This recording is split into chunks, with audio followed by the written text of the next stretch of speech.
love and understanding and care one for another. We ask the God that you have blessed the astronauts, the God who have indeed circled the earth, the Father, and have placed themselves into orbit. We ask that you would care for them, the Father, as they make that trip. Forgive us for our sins and all of our transgressions. In the name of your Son, Jesus, we pray. Amen and amen. Amen. All right. Is commission, okay, there she is. Okay. Okay. We will now officially call this meeting to order. I'm going to ask that Mr. Floyd will indeed produce and display our flag, and we will stand for a pledge of allegiance. All right, we will all stand. Pledge allegiance to the flag of the United States of America and to the republic for which it stands, one nation, under God, indivisible, with liberty and justice for all. Right. All right, we will now have a roll call. I am present. Madam Vice Chair Dickerson. Present. Mr. Foy. Present. Mr. Bunn. Present. Mr. Speed. Mr. Speed. Mr. Jones. Mr. Jones. Mr. Cedric Jones. Present. All right. Mr. Shriver. Present. All right. The first item on our agenda is our consent agenda. What is the pleasure of the board? Yeah, I had a question about item E and F. Item E and F. Right. All right. And what is your question, Mr. Ford? Okay. Who exactly is sponsoring this, or who are we giving the money to? Town of Lewisburg. Okay, on both of them. Yes, sir. Okay, and I think they're a nonprofit. Yes, sir. Okay, all right. That's my only question. Thank you. All right, Mr. Jones, did you make a motion to approve? Yes, sir. All right. Can we get a second? Second. Is that Mr. Bunn? Yes, sir. All right, we will now have a roll call. Madam Vice Chair Dickerson, Yes. Mr. Foy, Yes. Mr. Bunn, Yes. Mr. Speed, Mr. Jones, Yes. Mr. Shriver, Yes. and I vote yes. Yeses have it, and it is so ordered. Item 2 on the agenda is comments from the public. We have 3 persons who have signed up for comments. One being Mr. Frank Winstead of 145 Victoria Court, Youngsville, North Carolina. Jay Colvin, 3000 RDU Center Drive, Morrisville, North Carolina. And Mr. Scott Strickland, 40 Sheila's Lane. The first person that we will recognize is Mr. Frank Winstead. Mr. Winstead, if you will speak and give us again your name and your street address. Mr. Winstead.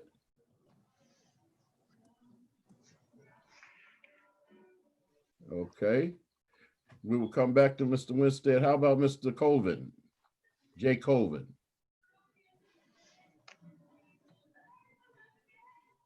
Jay okay. Yeah, I'm here. Can you hear me? Yes, Mr. Colvin. Give us your name and your address, please. Mr. Colvin? Mr. Colvin, you take yourself off mute. All right, sorry about that. Can you hear me now? Yes, sir. Give us your name and your address, please. Jay Colvin, 3000 RDU Center Drive, Morrisville, North Carolina. All right. My name is Jay Colvin. I represent Dan Ryan Builders. I appreciate you all allowing me to speak this evening.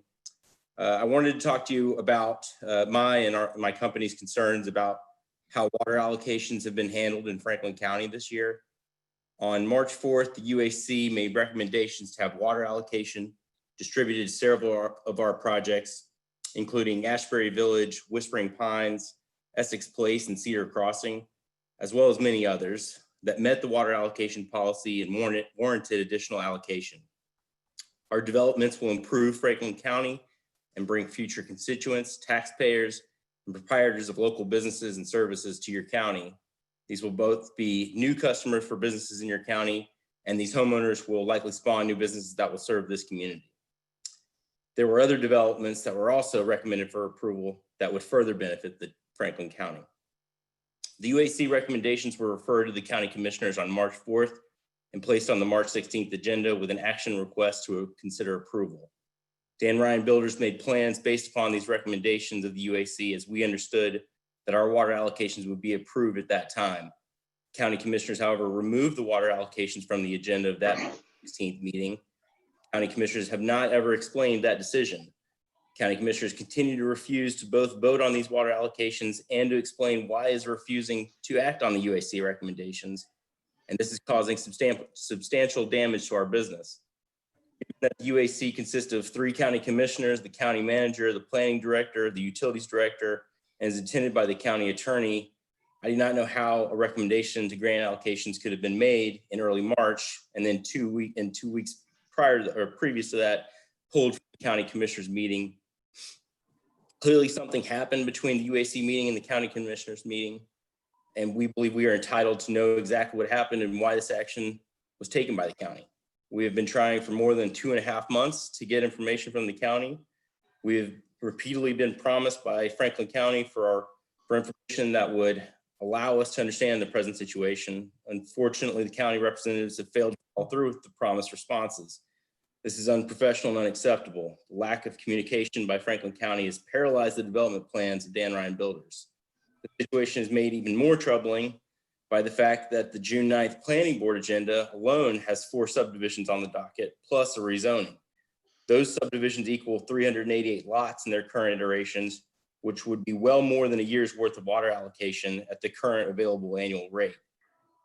My question is, are you going to allow landowners to make significant investments to shepherd their projects through the entitlement process with no hope of ever getting water allocations? So this is completely unfair to all involved. If there's a current dire shortage of water, then we are entitled to an explanation of both the reason that there is such a shortage and the plan for resolving this problem. We are also entitled to know what happened between the UAC meeting in early March and March 16th, and the March 16th commissioners meeting that caused this problem. We need at a minimum for Franklin County to share full and complete information with all the developers in good faith. The radio silence cannot continue. I appreciate you letting me speak, and I look forward to hearing from you. Thank you. Thank you, Mr. Colvin. Mr. Scott Strickland. Mr. Strickland? Mr. Strickland? I'm here. All right, sir. Would you give your name and your address, please? Scott Strickland, 40 Sheila's Lane, Lewisburg, North Carolina, 27549. Yes, sir. I would like to see our county government get this open ban going. I mean, before it's too late. I mean, I know we've been playing around with this thing for a long time, and I know the man talked the other night, but these school kids need this thing very badly. And as I see it, you know, they're still doing stuff through the school, and we need to get this thing up and rolling before it's too late. I mean, if it's going to work, it's got to work now, because once they go get other stuff, it won't never work because they won't ever go back to it. I'd like to thank you all the work that y'all have done for it and move forward. And our radio system still needs work. The paging is getting worse every day, and I thank y'all for everything you do. Thank you, Mr. Strickland. Is Mr. Winstead on? Hello? Frank Winstead? Hello? Yes. Hello? Yes, Mr. Good evening, all. My name is Frank Winstead, and I live at 145 Victoria Court, Youngsville, North Carolina, 27596-7739-45. Education is important. In a North Carolina public school, I learned a poem by Robert Frost called A Road Not Taken, which seems closely related to how the commissioners make plans, particularly in regards to education. The county has spent millions and will spend more on a radio system for emergency communications that sometimes works, as a previous caller just mentioned. The other option, which was chosen by nearly all North Carolina counties and most other municipalities in the state, was the very successful state-run Viper system. I just listened to one of their publicly available Raleigh channels all weekend long, sadly. But Franklin County went down a road not taken. Will we ever find our way back? The county is spending money on a 4-year plan for internet access to selected little pieces of the county, as another caller just mentioned. Meanwhile, there's this obscure company called SpaceX. I think you may have made reference to some of their workers in your prayer earlier. You may have seen them in the national news over the weekend. Well, besides their government work, SpaceX has a little side project going on where they are already launched hundreds of satellites into orbit. These satellites are specifically designed to provide low latency, high bandwidth internet access to rural America starting this year. Franklin County chose the road not taken. Then there is Franklin County's biggest budgeted expense, schools, where things absolutely, positively have to be done right no matter what. Buried in the budget, the Board of Education is a little shy about their two biggest accomplishments. They've increased funding for charter schools, and they're keeping public school enrollment flat. But there's one cost that I could not find clearly accounted for in the education budget, nor in the broader county budget, if it still exists. I wonder, did the county ever completely settle that 1967 lawsuit brought by the people of Franklin County? Or is the county still paying lawyers after over 50 years to defend the undefendable? The road not taken. Thank you. Good night, all. Thank you, sir. Item number 3 on the agenda is public hearings. I would ask that if you did not register, then you must use the raise hand feature in order to be recognized. And if you're online, those participants must click on the raise hand feature, and callers must dial the number 9. And our IT director, Mr. Coy Floyd, will acknowledge callers by phone when they can speak. Mr. Chairman, Yes. just to clarify, if you are calling in, you need to dial *9. Star 9, I'm sorry. Yes, sir. Not bad. All right. Okay, the item A on the agenda is the 2021 proposed budget. This is a time to schedule to hear public comments on the proposed 2021 budget. Are there any, if we will declare this public hearing open?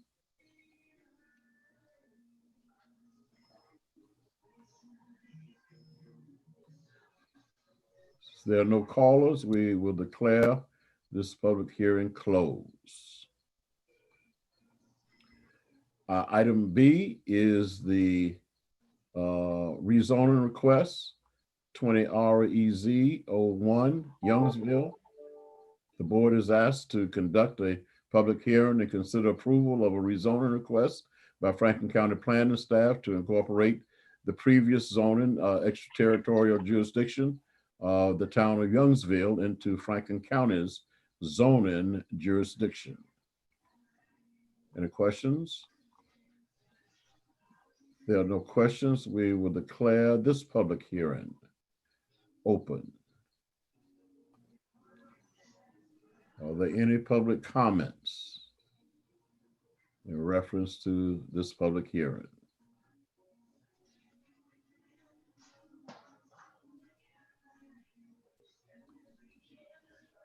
If there are no, To clarify, we had no one registered to speak for either of the public hearings. But we may want to double check once more with Mr. Floyd to just make certain that no one has raised their hand.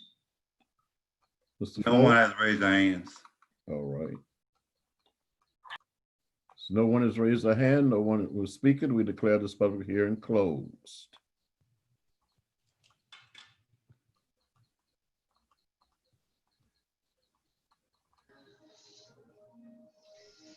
All right. What is your pleasure, Motion to approve. Mr. Shriver? Yes, sir. Can we get- Mr. Chairman, I'm Yes. sorry to intervene once more. We have to wait 24 hours. 24 hours at this point in time before we take action on either the public hearings. Sorry, The okay, board chooses to recess tonight, we could consider both items at that time, as long as it's 24 hours after the fact. very good, thank you. Sorry about that, Mr. Shriver. No worries, sir. I should have caught it too. Okay. All right, item number 4 on the agenda is the comprehensive development plan. Public hearing was held on May 18th, in which no comments were received. The public comment period per state law is extended for a 24-hour period following the close of the public hearing. All comments received during this period will be presented to the board on June 1st, which is today, the Board of Commissioners meeting. What is are there any questions? John, on this comprehensive development plan, I still have never been able to figure out any kind of definite plans or anything set in stone for what's going to be done. It's a lot of unknowns to me. And I'm still under the impression that we've already got enough rules and regulations already about land use. I've supported most of the text amendments over the years and just can't quite figure out where this is going to take us. There's nothing that's definite or clear about where we're going to go at with this, but I'm sure one thing it won't be good for is little people or poor people, the way I'm looking at it, doing what they want to with their own land. I have a lot of concerns for that. All right. Thank you. Comment, Mr. Chairman. I'm sorry? I'd like to offer a comment. Yes, sir. So one thing we need to keep in mind is that this is a governing tool, but this is not engraved in stone. Any landowner or person who's desiring to do something with their property, if it doesn't meet the guidelines that we set out in this comprehensive development plan, they do have the means to ask for a variance or a special use permit or various other ways to still do what they want to do. If the planning process doesn't allow them that, it ultimately comes back to this board, and the voice of the people can be answered at that point in time. So this is a good guideline, Mr. Floyd, I realize you don't have that much knowledge in the development side, but this is just the beginning of creating some type of template that we can work from. But I do like the fact that in that template, it gives this Board of Commissioners of this county the ultimate authority to either follow that or adjust it based on the petitioner at hand. So Yeah, I just want to make that clear. Yeah, just one comment in regards to that. I was told that back in 1987 when they started the original UDO or land use development or zoning, and I believed that. And boy, did I ever learn from that one to not believe it. I was here with a business. I was zoned non-conforming with a business right here on an intersection here, down here on the 4-lane 64. Went through 3 years of lawsuits and many public hearings because I believe what you just said, and it didn't work out. Nothing could have been further from the truth. But anyway, that's why I have real scared of this issue right here. Any other comments? No other comments? What is the pleasure of the board? Move to approve. Mr. Schreiber made a motion to approve. We can get a second? Second, Is that Mr. Dunn? second, Or was that Mr. Speed, the second? Is that right? that's right. Okay. All right. We've had a motion and we've had a second. And now we'll have a roll call. Chairman Dunston votes yes. Vice Chair Dickerson, Yes. Mr. Ford, No, Mr. Bunn, Yes. Mr. Speed, Yes, Mr. Jones, Yes. And Mr. Shriver. Yes. Yeses have it, and it is so ordered. Item 5 on the agenda is an update on COVID-19. Health Director Scott Levine will provide an update on the pandemic. Good evening. Yes. Unfortunately, I'm glad to be back here on, and that's kind of a new one. So, Mr. Levine? Mr. Levine? Mr. Levine? yes, I'm sorry, you're breaking up on us. Can anybody else hear him? No, can you hear me now? Hear you now, sir. Yes, All sir. right. So I'm just going to update you briefly, as brief as I can be. This has been a very, very chaotic 2 weeks in North Carolina for COVID-19. On the new cases front, on Saturday, May 23rd, we had the largest at that time single day increase in positive cases, when we recorded 1,107 new cases. That was eclipsed the following Saturday, the 30th, with a new record of 1,185 new positive cases. This is a very disturbing trend. Also disturbing is the percentage of positives among those increased testing that we're doing. The percentage of positive cases of those tested previously fluctuated between about 5 and 8%. Now it's fluctuating between 7 to 10%. So we're testing more people, but a higher percentage of them are testing positive, and these numbers are bearing that out.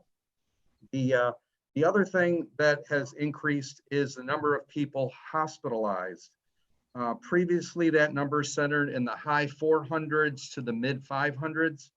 Now it fluctuates in the mid to upper 600s, and it reached a new high of 708 on May 28th.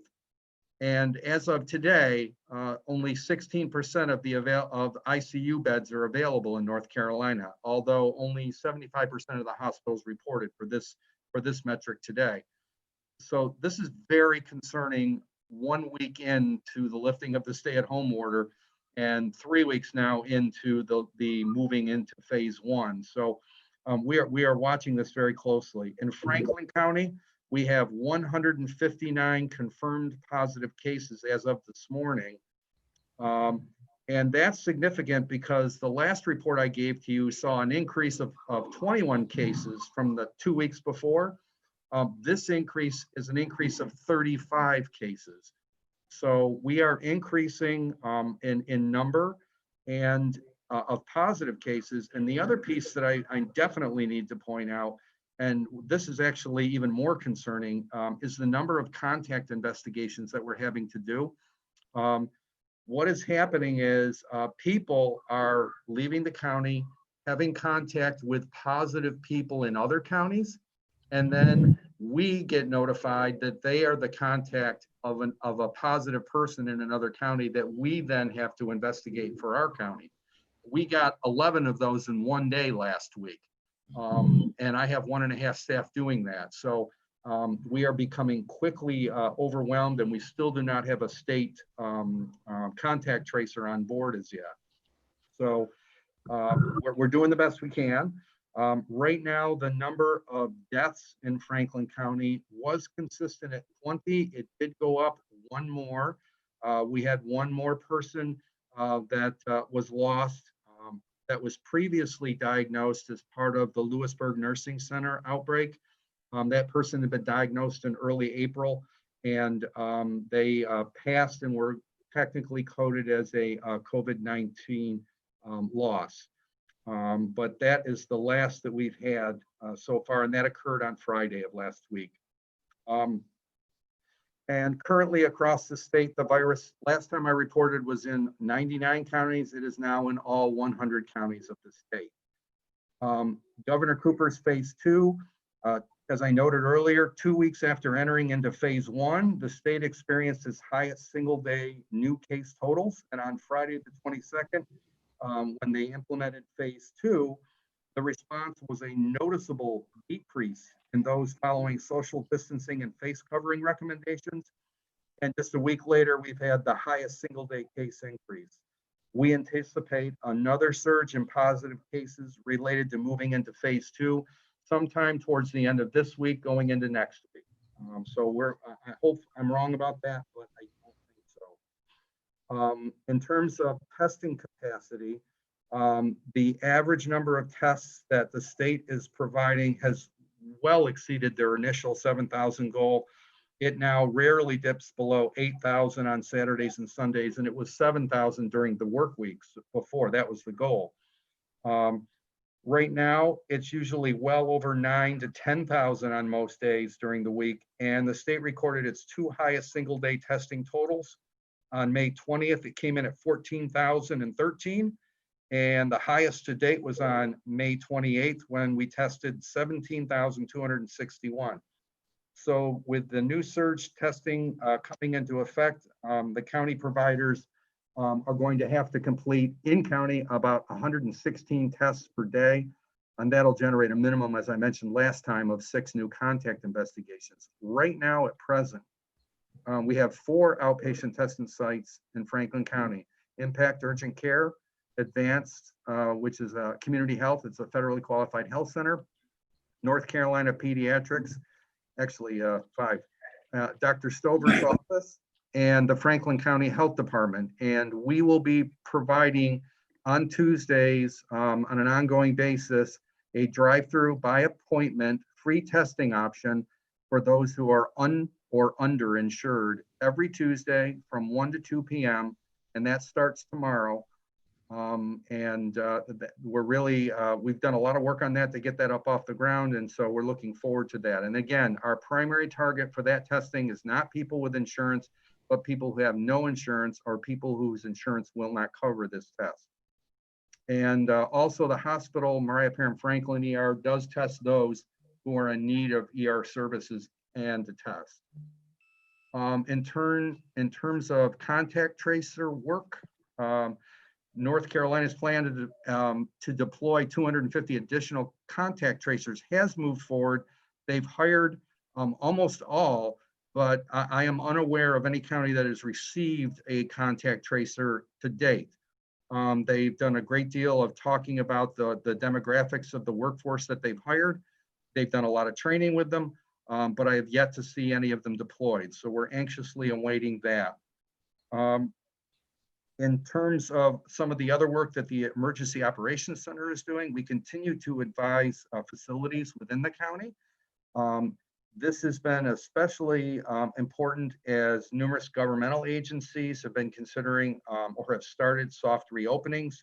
I've personally gone out and gone to a number of operations and really helped them to look at their practices, their space. I go out with a tape measure, and it's been very helpful in terms of being able to have a good discussion and to see what the concerns are that they're dealing with. Last time I mentioned in terms of congregate care facilities that the Board of Health had approved a new initiative to implement more rigorous testing for congregate care facilities, and that we were targeting skilled nursing facilities and assisted living facilities. The program was to start this week. I'm glad to say that it actually began a little bit earlier, and we are well on our way to completing testing of all staff and residents at the remaining skilled nursing and assisted living facilities in Franklin County. So I'm really excited about this getting started quickly. In addition to the initial testing where we will test all residents and all staff, we're also working to develop a random testing schedule using pooled results to cut down on the cost for these facilities because testing can be fairly expensive. And also developing a random testing schedule so that they won't have to test everybody every week and still will get the effect of doing that without having to test everybody weekly. And this is, again, an added safety measure for nursing home and skilled nursing and assisted living residents. The 2 outbreaks that I've noted in my previous discussions, the Lewisburg Nursing Center outbreak appears to be moving towards a complete resolution. And at present, as of today, this outbreak is in the containment phase, and barring any additional cases will end this Friday. So that is very good news. The Lewisburg Manor outbreak After completing all of their testing of residents and staff, it's resulted in only 2 residents and 1 staff member testing positive. All of those positive cases were no longer at Lewisburg Manor, and thus far it appears the facility has entered into the containment phase of their outbreak. So we're very pleased with that response. The rest, I'm just looking here. Just one more item relates to the county curfew.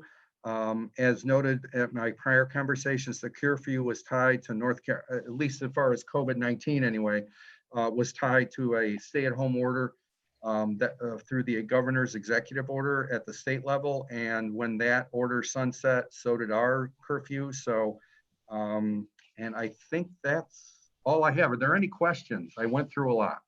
Okay, I have one question. You say the county curfew does not exist no more.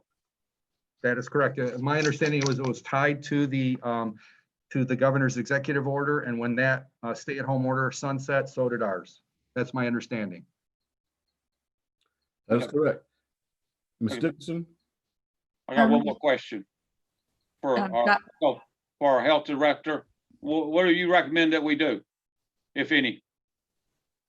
In terms of the COVID-19 issue.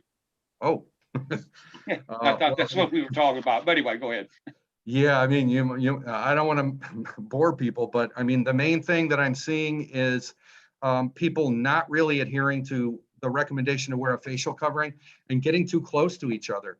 I can tell you that the positive cases that we've seen have come from large parties where people were together celebrating birthdays and various celebrations. And you have one person that went into that mix with the virus, and now we've got 2 or 3 more cases, and they all spread out contact investigation wise. So if you have a party of 30 people, I mean, you're talking about many, many contacts that we have to then spider out to talk to. So I would say adhere to the size. It makes it easier for us if somebody ends up positive there. 25 outside, 6 feet apart. And I encourage everybody, even if it's not a mask, put something over your face, even if it's just a t-shirt, when you're dealing with other people. It protects them from you. And if everybody does that, we're all protected from each other. It only works if we all do it. So that's the best advice I can give for right now. And also, if you want to be tested, please contact your provider and get tested. If you think you've got it, or you've been exposed to it, or you're concerned that you might have been exposed to it, get tested. We're relaxing the guidelines for that. The more people that get tested, the more we can know the prevalence, and we can track down cases, isolate folks, and try and keep it as contained as we can. These numbers are concerning because people in our county are going out and then they come back. And if they run into people in other counties where the rates are higher, and then they bring it back here, our rates are higher. So I guess that's probably the best advice I can give right now. Mr. Levine, I'm sure this wasn't on purpose, but you did not mention washing hands. So I'm sure that's part of the protocol. On the last page of every press release is a list of things that I send out. And it's way more than that. The states wear, wait, wash. Those are their 3. You are correct. And absolutely, those are the top 3. I guess the last piece is if they don't live in your house, then they shouldn't be in your house. If they don't live there, they shouldn't be there. And if they are there, you better make sure they're 6 feet away, and they should be outside. Ms. Dixon? Yes, Dr. Levine, you may have mentioned this, but are there any antibody tests available in Franklin County? Yes, there are antibody testing that is available. Most of the providers that I'm aware of are able to do antibody testing. It's a blood test as opposed to a swab. That's an important distinction. We've had our staff here have been through the antibody testing. We did that primarily as part of surveillance because we did have 6 of our staff that tested positive. We were anxious to see if any others of our staff had been exposed, and then also for the 6 staff that were positive, if they developed antibodies. Very relieved that all 6 of them did develop antibodies, so that was fantastic news. Now we just have to see how long that lasts. So yeah, it is available, and Where available? it would be through your provider. So if you have a primary care provider that you go to, you would contact them first. If you've been seen here, we're able to do it. And just about most of the providers are doing it. I'm pretty sure Impact is also doing it as well. Those are the main ones that I'm aware of. So I encourage everybody to start with your primary care provider, because they're a little more willing to do that versus the swab, because then they're not necessarily, that is only good for not active disease, but if you want to just see if you've been exposed to it at some point and just had a mild case. So the primary care providers are more willing to bring somebody in under those categories than they might be around testing to see if you have the active virus. Any other questions? Thank you, Dr. Levine. All right, Great job. Thank you for all you do. Thank you very much. Appreciate your time. Yes, sir. Item 6 on the agenda is activity at Triangle North Franklin and distribution of funds from Triangle North Franklin. Franklin County EDC will provide updates on activity at Triangle North Franklin and information related to the financial request to provide funds to KTREDC. All righty. Richie Duncan? Yes, thank you. Yeah, okay. Pleasure to join y'all this evening, and thank you for the opportunity to do an update on the Triangle North Franklin and some of the activity there. And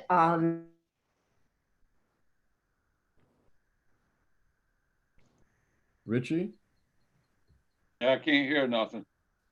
Richie? Richie? Richie? we wanted to start by thanking Andy. Richie? Can you hear me?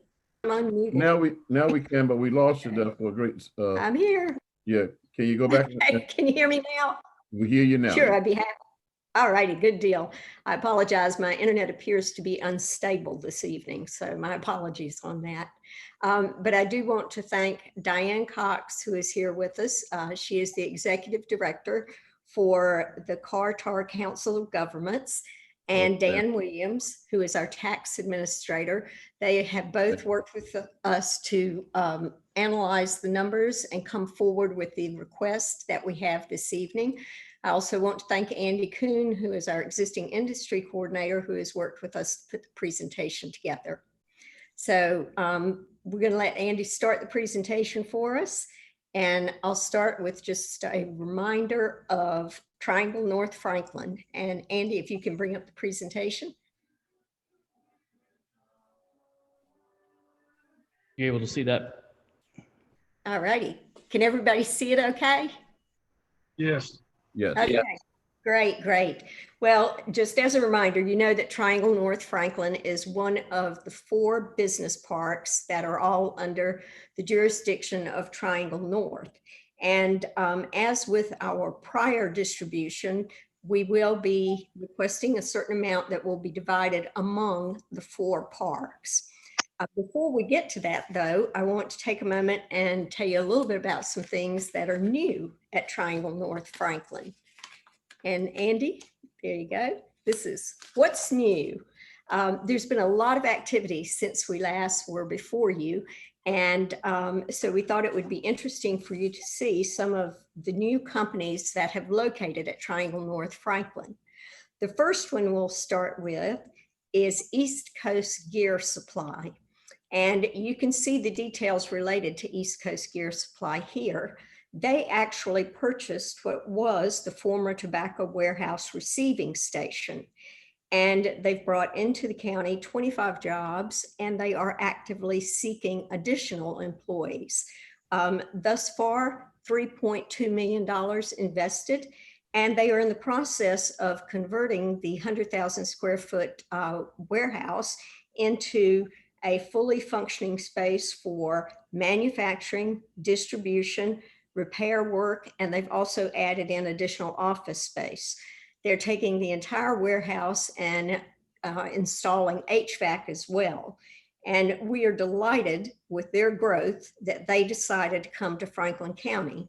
And we're going to show you a quick video from their website that'll let you see exactly what parts they make and see some of their employees in action.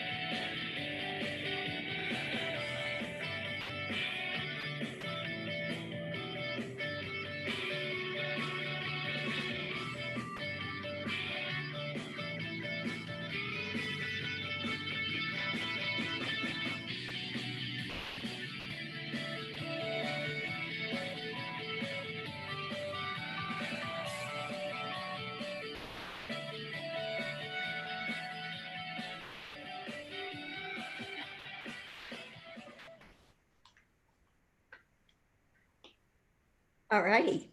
And the next company that has come to Triangle North Franklin, some of you may be familiar with this company. It is East Coast Drilling and Blasting. And this is a company that has actually been around since 1992. And what they do is professional rock drilling, blasting, and crushing services to businesses and developments all up and down the Eastern Seaboard. They have taken what we used to call the shell building and have completely converted it.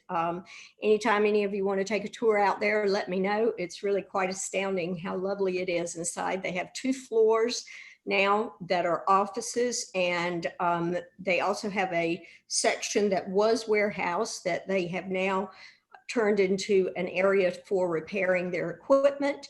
And their employee count today is over 100. However, they are hiring, just like East Coast Gear Supply.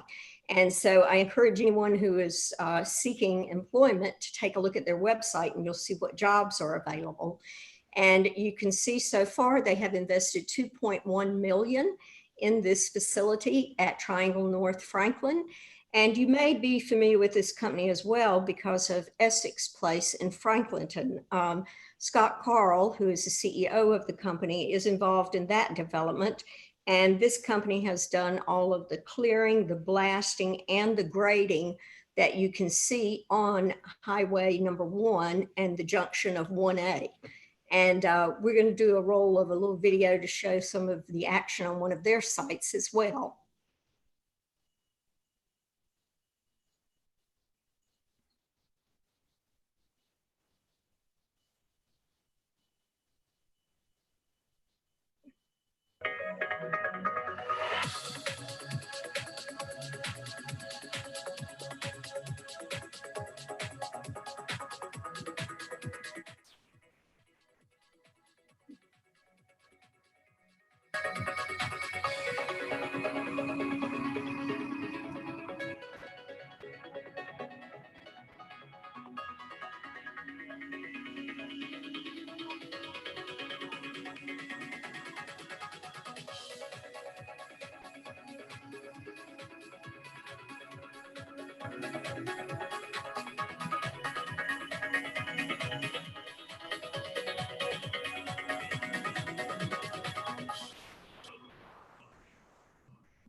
All righty.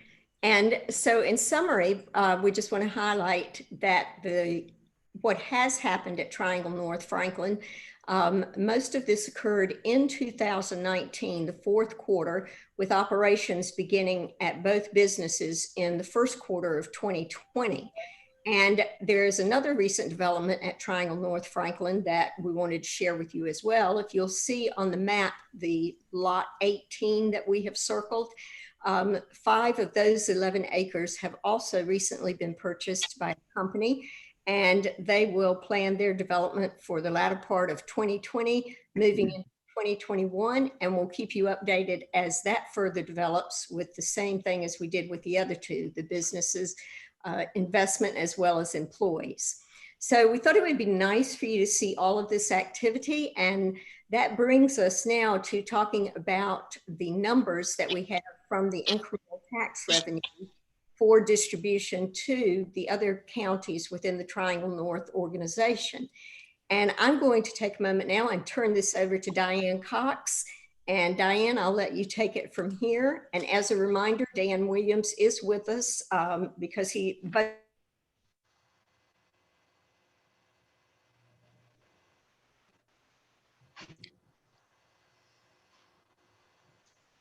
I lost you guys. Diane, are you on? Yeah, I'm on.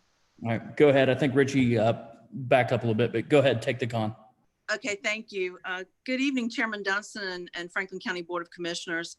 I'm pleased both to of be these here. people have been instrumental.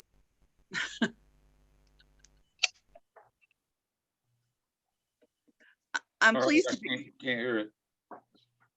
Okay, Diane, go ahead, Diane.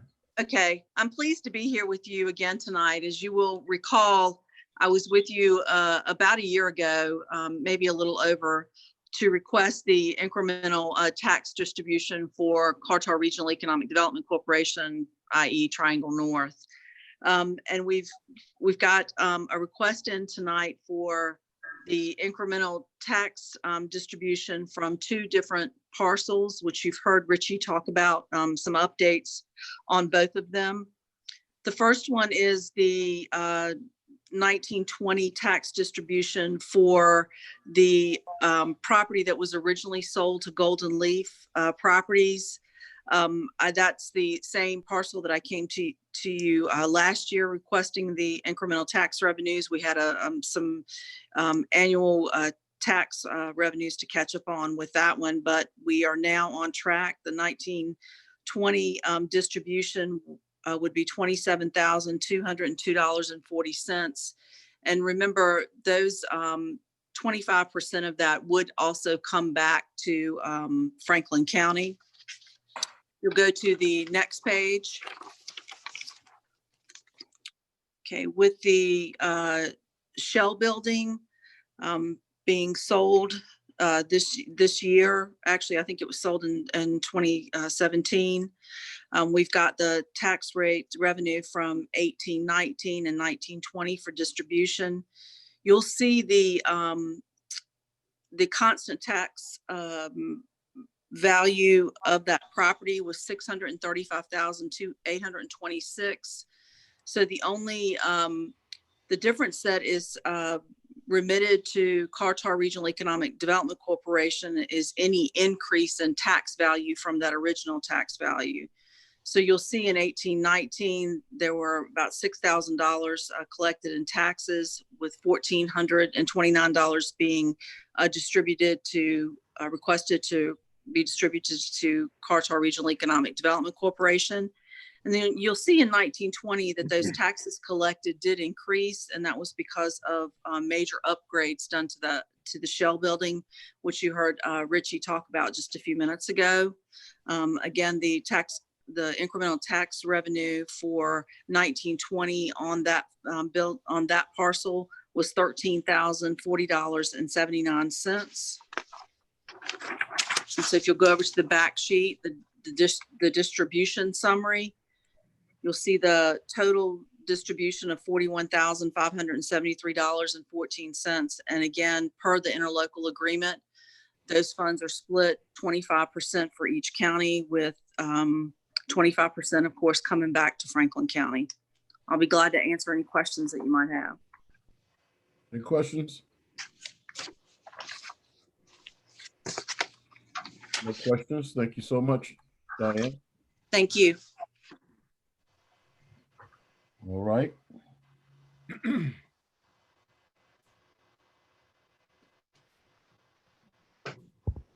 What's the pleasure of the board? Move for approval. Second. Mr. Jones moved to approve. Mr. Shriver second. Is that correct? Yes. Yes. All right. We have a roll call now. Vice Chair Dickinson, Yes. Mr. Foy, Yes. Mr. Bunn, Yes. Mr. Speed, Yes. Mr. Jones, Yes. Mr. Shriver, Yes. And I vote yes. Yeses have it, and it is so ordered. Thank you so much, Diane. Thank you, Richie. Thank you, Mr. Coon. Thank you. Great Thank- report. Okay. Item 7 is appointments. Excuse me. Home Care Community Block Grant Advisory Committee. The board is asked to appoint Cindy Jones to the committee for a term to expire on June 30th, 2021. Was that Mr. Bunn? Yes, sir. Made a motion, second by Mr. Speed? Is that right? Aye. Yeah, okay. Any questions? Is this, well, never mind, it's irrelevant. No question. No questions? All right. We will, Madam Vice Chair Dickinson, Yes. Mr. Foy, Yes. Mr. Bunn, Yes. Mr. Speed, Yes. Mr. Jones, Yes. Mr. Shriver, Yes. and I vote yes. The yeses have it, and it is so ordered. Item 8 on the agenda is other business. Is there other business? There is no other business. We move to item 9, board manager and clerk comments. Madam Clerk? Mr. Chairman, I would just like to ask the board to consider recessing this evening's meeting to this Thursday at 3 p.m. And we can take action on the public hearings that we held tonight at that time if the board wishes to. All right. Is that any objections from anyone? No. Okay. All right. Mr. Foy? I don't have anything to report. I have a couple questions. I think I learned one of them or confirmed one of them from our health director about the curfew in regards to the corona. My other question about curfews is some of the recent ones that I've been seeing pop up around the state in different counties, different municipalities in reference to the protests and everything that are going on. Do we have any of those existing in Franklin County or any of the towns? Anybody help me with that one? No curfews in the county? Or none of the municipalities? I don't know about municipalities. All right, is anybody here can answer that one or? I don't think so, Mr. Foy. Okay, well, I'll take that. I don't think so as a no. No, just Anyway. take it for what it is. I don't think so. I don't know. Okay, well, I'm taking it like you're telling me. But anyway, another question too I had from other meetings was in regards to the budget and that trash fee. Have we looked at doing a little bit of a relief on that one that's being recommended, or? 'Cause I hear from a lot of people on that one, especially going way back for when it was first done. We went to a trash fee or a trash tax.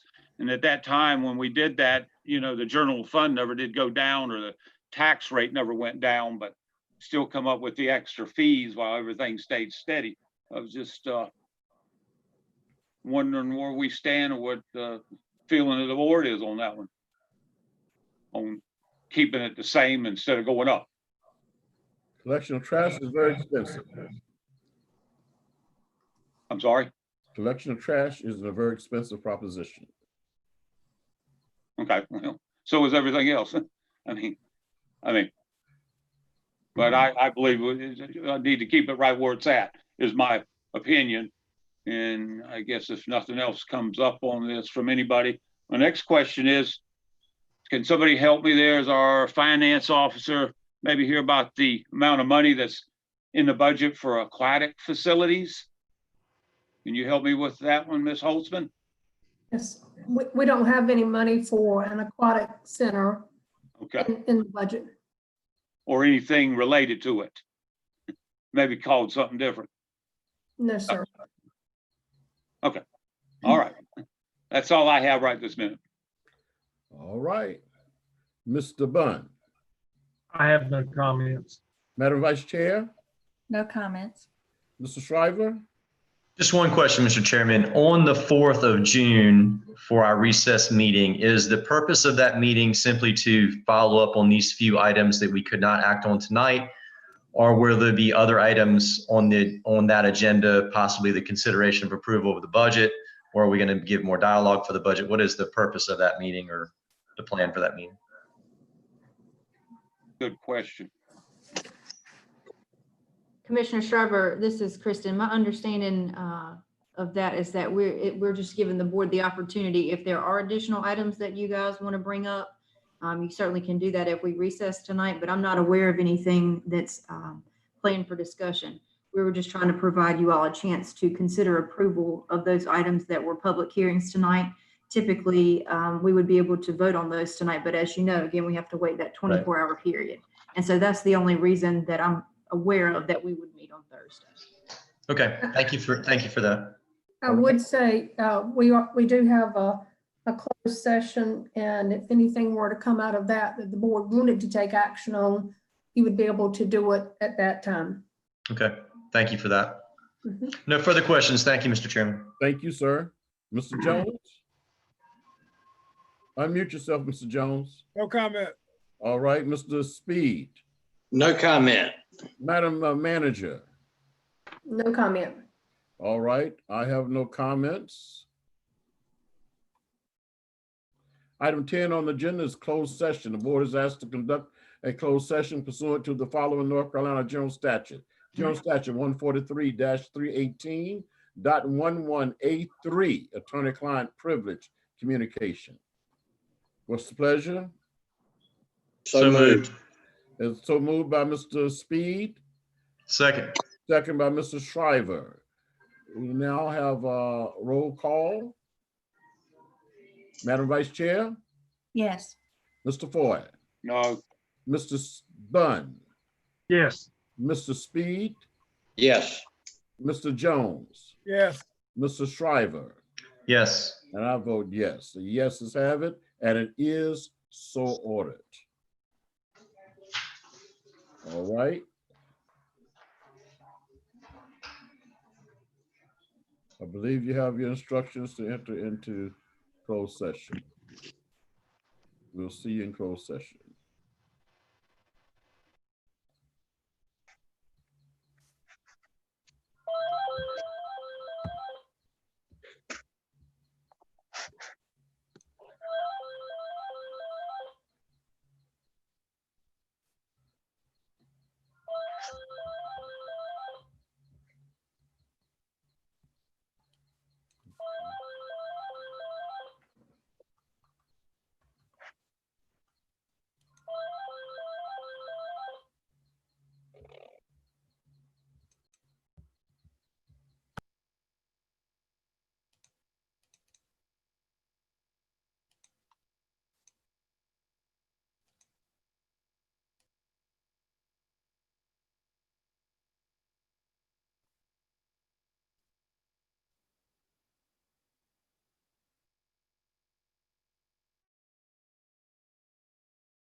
All right. Who's back? I am. We have a quorum. All right, I will entertain a motion to return to open session. So move. Moved by Mr. Blunt, second by Mr. Jones. All in favor, let it be known by saying aye. Bye. All so ordered. There's no business taken care of in closed session. We will now entertain a motion to adjourn. So moved. Recess. I'm sorry. Recess. A motion to recess until Thursday at 3. Is that right? Is it 3? Yes, sir. Thank you. Very good. Make 3 that PM motion. on Thursday. I'm sorry. I'll make that motion. Second. Madam Vice Chair made the motion, second by Mr. Shriver. All in favor, say aye. Aye. All opposed? Ayes have it, and it is so ordered. Please have a good evening. Make sure that you practice the 3 W's. Wear your mask, wash your hands, and watch your distance. Watch your distance. Be safe. Take care, everybody. See you. Thank you.